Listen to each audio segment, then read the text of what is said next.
Meet the Animals, Episode 209, Arabian Oryx.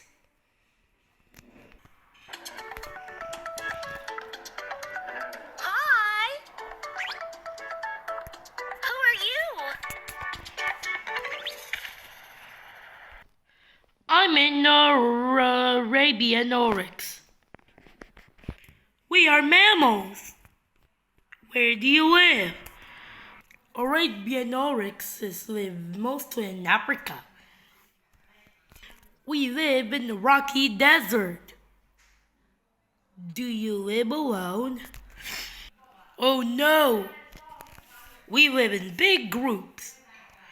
Our group has almost 7,003 Arabian oryxes.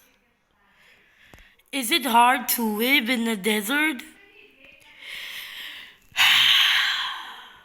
Yes, it gets very hot and very cold.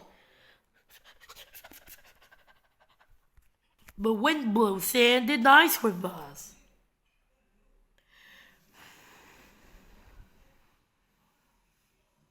How do you protect yourself?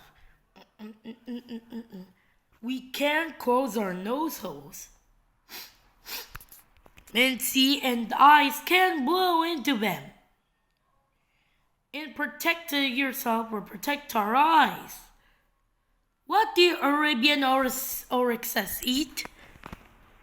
Arabian oryxes eat desert grass. We eat many horns. I like your horns. Food and water are hard to find here. Our horns turn fat. That goes in the world with food and water. I see some other Arabian oryxes. Goodbye, Arabian oryx.